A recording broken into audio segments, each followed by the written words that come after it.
Bismillahirrahmanirrahim. Assalamualaikum warahmatullahi wabarakatuh. Terima kasih saya ucapkan kepada kalian yang sudah masuk tepat waktu. Dan yang hadir tepat waktu, Allah berikan kemuliaan buat kalian dan selalu dikabulkan doa-doanya sehingga kalian bisa sukses. Yang terdekat adalah diterima di perguruan tinggi negeri yang diharapkan.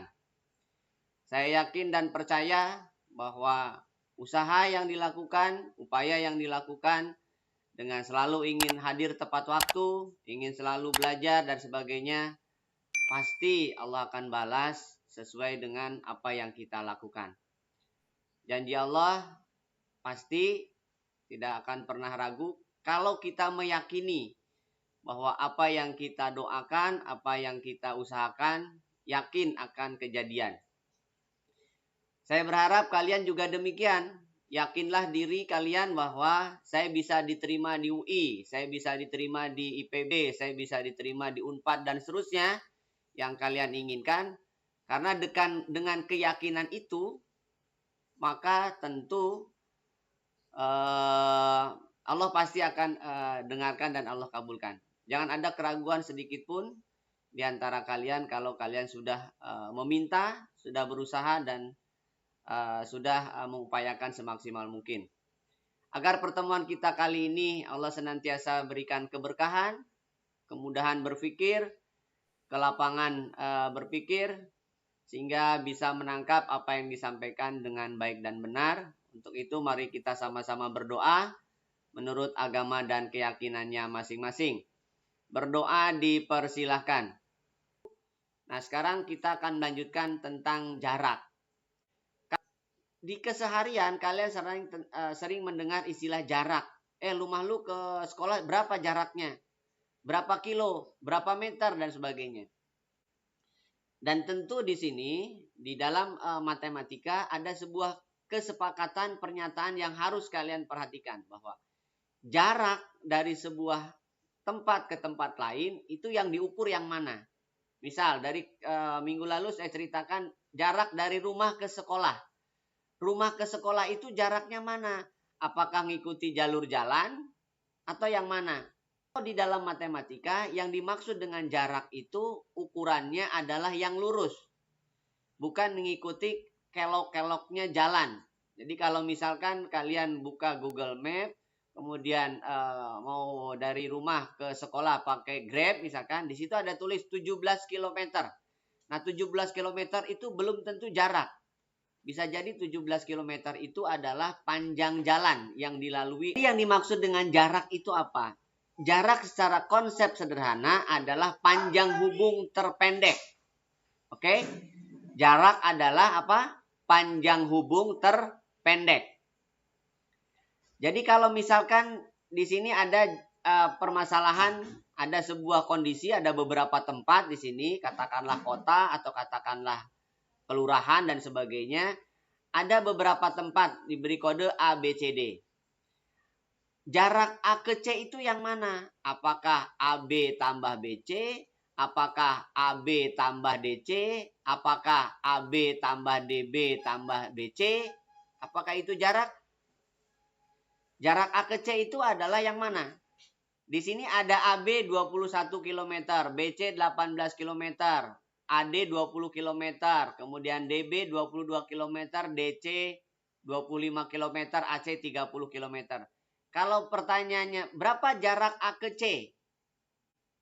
30 kilo. 30 km. Apakah jarak A ke C itu 21 tambah 18 juga? Jarak adalah panjang hubung terdekat. Atau dikatakan jarak itu adalah panjang hubung terpendek. Panjang hubung terdekat atau terpendek. Jadi kalau A ke C, lalu AB tambah BC itu bukan jarak, itu namanya rute. Kan tadi saya katakan bahwa dari rumah ke sekolah yang terlihat di Google Map itu belum tentu jarak. Nah, karena definisi jarak itu adalah panjang hubung terpendek. Jadi kalau ditanya jarak, berapa A ke C? 30 kilo. Bukan 21 tambah 18. Bukan 20 tambah 25. Kalau 21 tambah 18 itu artinya rute dari kota A ke kota C. Atau dari A ke C. Rutenya bisa A, B, B, C. Bisa A, D, D, B, B, C. Bisa A, D, D, C. Itu rute. Bisa dipahami antara rute dengan jarak? Jadi kalau ditanya jarak A ke C, itu panjangnya 30 km. Kalau jarak A ke B ke D, jaraknya bukan BC, BA, AD. B ke D adalah 22 km. Jadi bukan 18 tambah 25, bukan juga 21 tambah 3 tambah 20, bukan. Itu namanya rute. Panjang rutenya 21 tambah 20 km. Jadi dengan demikian, kalau kalian lihat di Google Map, itu bukan berarti jarak. Itu belum tentu jarak. Lihat dulu di petanya. Apakah rutenya kelok-kelok, apa lurus. Oke, sekarang perhatikan ada dua lingkaran. Ada lingkaran satu, ada lingkaran dua. Jarak lingkaran satu dengan lingkaran dua yang mana? Sebutkan. Yang dari C ke R. Bagus, C ke R. Kenapa C ke R? Karena paling dekat, Pak. Ya, karena itu yang paling dekat. Jadi yang dimaksud dengan jarak itu yang paling dekat. Itulah jarak. Jadi bukan AP, bukan BQ, bukan DC, bukan ET. Walaupun dia ada ukurannya. Jadi kita bisa definisikan nih. Bahwa kalau misalkan ada dua titik, katakanlah A dan B, maka jaraknya itu yang terdekatnya. Berarti yang terdekat dilambangkan dengan garis lurus atau garis saja. Jadi kalau ada A ke B, yang dimaksud dengan jaraknya ya buat garis yang lurus. Itulah jarak. Jadi bukan melenyot-lenyot atau muter-muter. Ini bukan jarak. Atau misalkan ini ke sini, ini bukan jarak. Jadi jaraknya ya AB. Paham ya? Atau bukan ke sini, itu jarak, bukan. Tapi jaraknya adalah panjang hubung terdekat. Nah sekarang lihat gambar kubus ini. Sekarang kita aplikasikan dalam sebuah bangun ruang. Anggaplah ini adalah sebuah kamar atau sebuah ruangan. Perhatikan kubus ABCD EFGH dengan panjang rusuk 20 cm. Hitunglah jarak dari titik ke titik berikut ini. B ke F. 20, Pak. 20 cm. 20 cm. Kenapa 20 cm? Karena dia kan jarak, terus panjang hubung terdekat, terus kalau rusuk tuh yang karena di Kubus, sini Pak. tertulis. Oke, bagus. Karena dia ada kubus. Kubus apa cirinya? Rusuknya sama panjang. Oke, bagus. Rusuk-rusuknya sama panjang. Oke, good. Nah, sekarang berarti kalau gitu AD berapa? 20. 20. Kenapa 20? Tadi alasannya? Karena kubus terus, Karena kalau kubus dia rusuknya sama kubus. panjang. G ke H?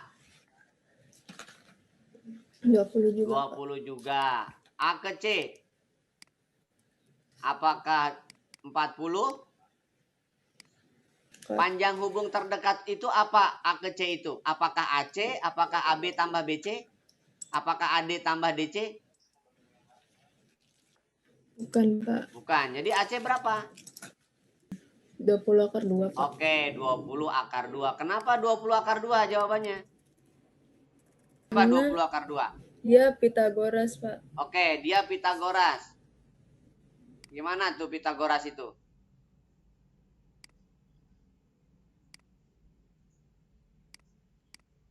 Ada yang ingat Pitagoras?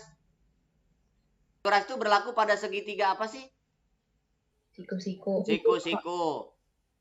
Bunyinya gimana tuh? Ada yang tahu?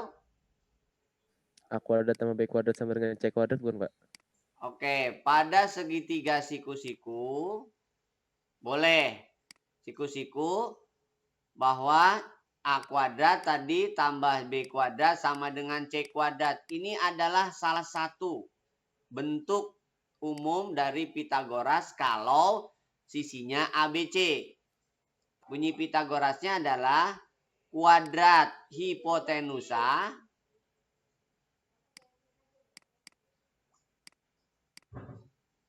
hipotenusa atau biasanya disebut sisi miring ya. Indonesia kan bilangnya sisi miring.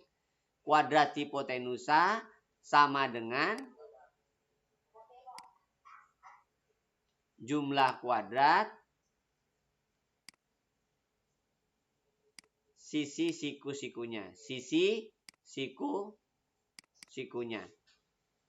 Nah, jadi dilambangkan dengan rumus ini. A kuadrat tambah B kuadrat sama dengan C kuadrat. Itu artinya C adalah sisi miringnya kan. Ini hipotenusanya. Atau istilah Indonesia adalah sisi miring. Gitu ya. Ini berarti sisi sikunya. Ini sisi siku-siku. Sisi siku-sikunya. Oke. Jadi 20 akar 2. Jadi kalian harus ingat teorema Pitagoras. Nah, Pitagoras inilah yang sangat sering digunakan pada saat kita bicara jarak. Karena Pitagoras inilah yang menjebatani semua hal yang berkaitan dengan ukuran jarak itu Pitagoras. B berapa?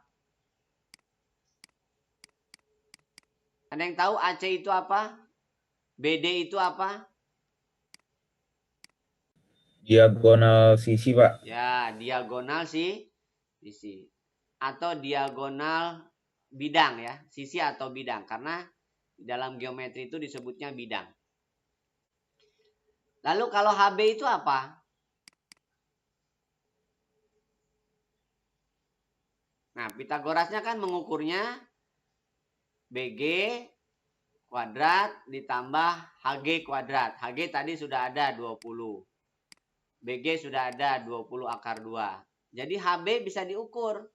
20 akar 3 bukan, Pak? Bagus, 20 akar 3. Kenapa 20 akar 3?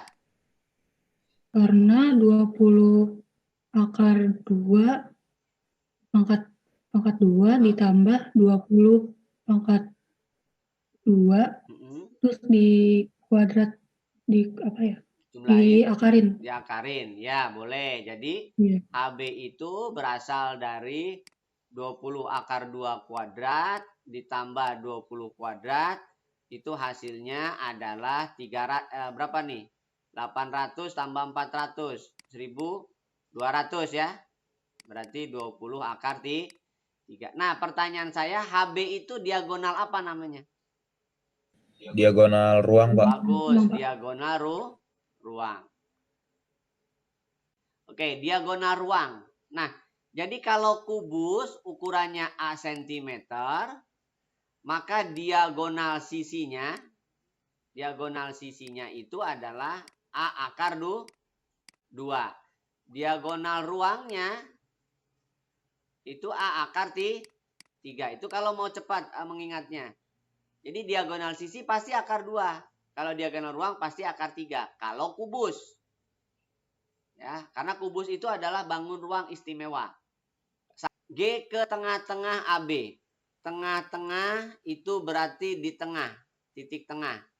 Misalkan saya beri nama huruf P. Yang ditanya adalah GP. Bagaimana mengukur GP? Tadi ada sudah mengungkapkan Pitagoras. Berarti kita harus tahu berapa panjang BG. Ya kan? Tadi sudah dihitung ukuran rusuknya 20. Berarti panjang PB berapa? 10. 10. Bagus, 10 cm. Kemudian panjang BG tadi berapa? 2. Oke, bagus. 20 akar 2. Jadi kesimpulannya PG bisa dicari. PG kuadrat adalah 10 kuadrat ditambah 20 akar 2 20 akar 2 kuadrat. Berapa 10 kuadrat? 100. 100. Berapa 20 akar 2 kuadrat? 800. 800. Berarti berapa tuh? 900. 900. Maka PG jadinya berapa? Akar 900. Berapa akar 900? 30, Pak. 30. Jadi kesimpulannya jarak G ke titik tengah AB adalah 30 cm. Andi memiliki kamar tidur yang ukurannya 3 meter kali 3 meter kali 4 meter. Tingginya 4 meter nih. Nah, tepat di tengah-tengah plafon ada lampu. Perhatikan gambarnya, di sini ada lampu. Nah, ini lampu. Oke. Andi akan memasang satu saklar di salah satu dindingnya. Nah, bisa aja dia nempel saklar di sini kan? Bisa aja dia nempel saklar di sini, bisa aja dia nempel saklar di sini dan seterusnya. Oke? Kalaulah Andi memasang saklar di sini, ini misalkan saklar.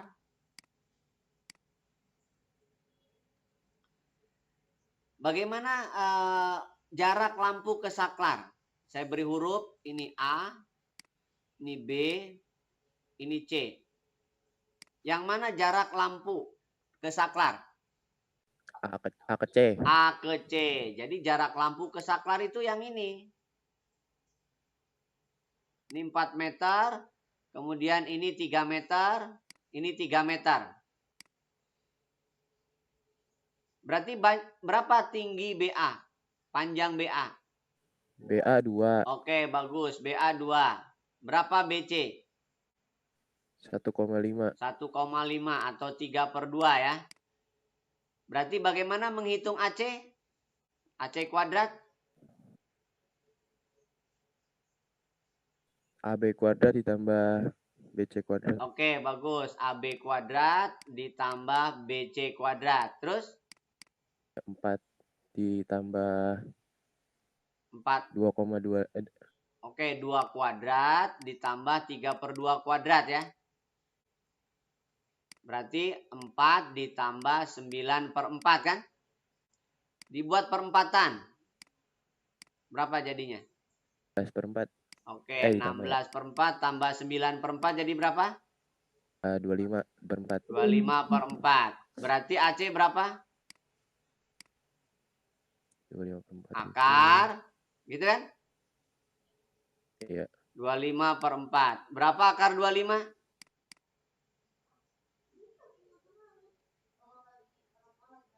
5. 5. Berapa akar 4?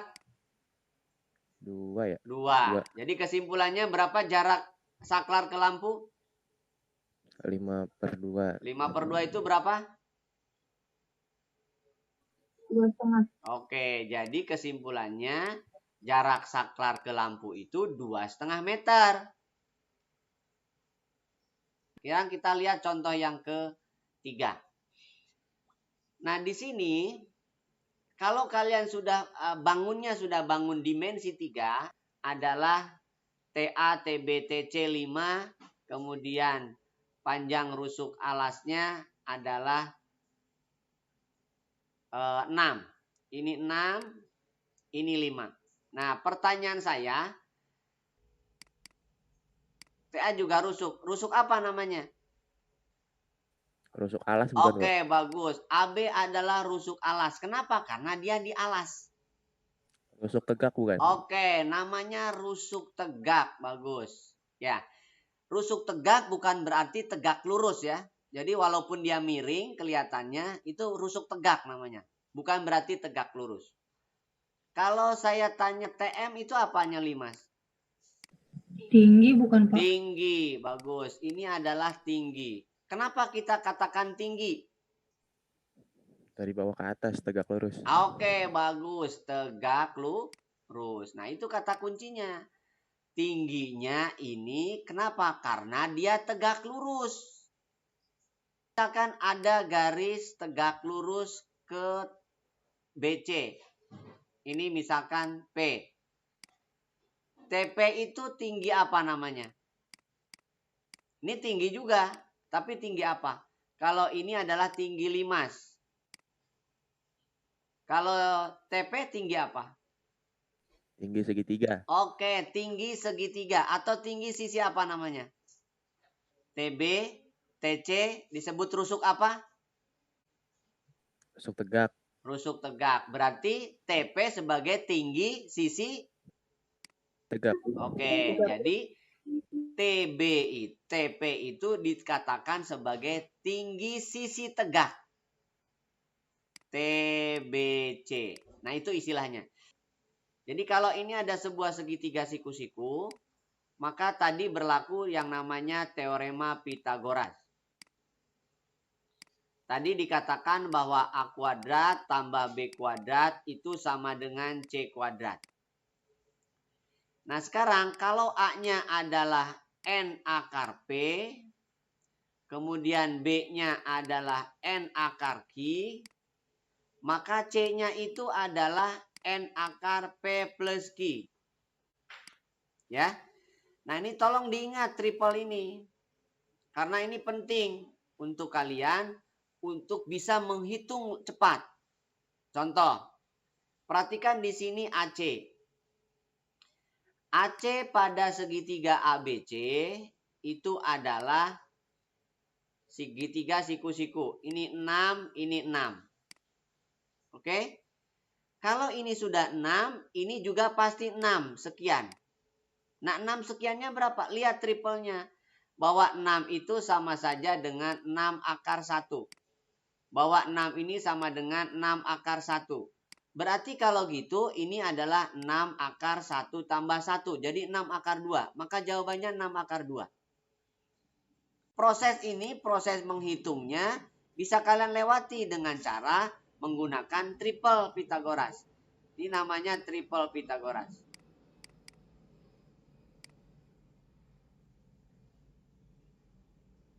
Oke, tolong diingat triple Pitagorasnya. Jadi kalau dia ukurannya sama nih N semua, berarti nilai sisi miringnya adalah tinggal ditambahkan nilai akarnya. Sampai sini bisa dimengerti dulu? 24 dan 12. Kira-kira kalau kalian kuadratkan memakan waktu enggak? 24 kuadrat, 12 kuadrat. Nah dengan menggunakan triple ini, bahwa 24 dan 12 itu ada hubungannya. Bahwa 24 itu adalah 12 kali 2. Bahwa 12 itu adalah 12 kali 1. Nah berarti 2 dan 1-nya ini yang harus kalian ubah ke dalam bentuk akar. Jadi 2 itu adalah akar 4. 1 itu adalah akar 1. Jadi nilainya perhatikan. Ini 1, ini 4. Maka sisi miringnya adalah 12, 4 tambah 1. Atau 12 akar 5. Kira-kira cara menghitung ini bisa dipahami nggak? Kalau kalian hitung manual, 36 dengan 24 itu pasti lama. 36 kuadrat berapa? Kemudian 24 kuadrat berapa? Dan seterusnya. Kira-kira 36 dan 24 itu perkalian berapa yang paling dekatnya? Yang samanya? Yang 36 12 kali 3. Oke, bagus. 12 kali 3. 12-nya? 24-nya? 12 kali 2. Oke, bagus. 12 kali 2. Berarti yang diganti 3 atau 12-nya? 3. 3. Berapa 3 itu akarnya? Akar tinggal dikuadratin aja. 3 itu akar 9. Lalu 2 itu akar berapa? 4. Berarti kesimpulannya sisi miringnya 12 akar berapa? 13. Oke, bagus. Good. Ngerti cara menghitung cepatnya? Nah, jadi tolong diingat ini, dicatat. Ingat bahwa triple ini sangat berguna pada saat proses menghitung. Jadi energi kalian tidak habis untuk menghitung. Oke, itu saja dari saya. Kurang lebihnya mohon maaf. Mudah-mudahan kalian tetap sehat, tetap semangat, jaga kondisi, pakai masker kalau keluar. Sekian dari saya. Assalamualaikum warahmatullahi wabarakatuh.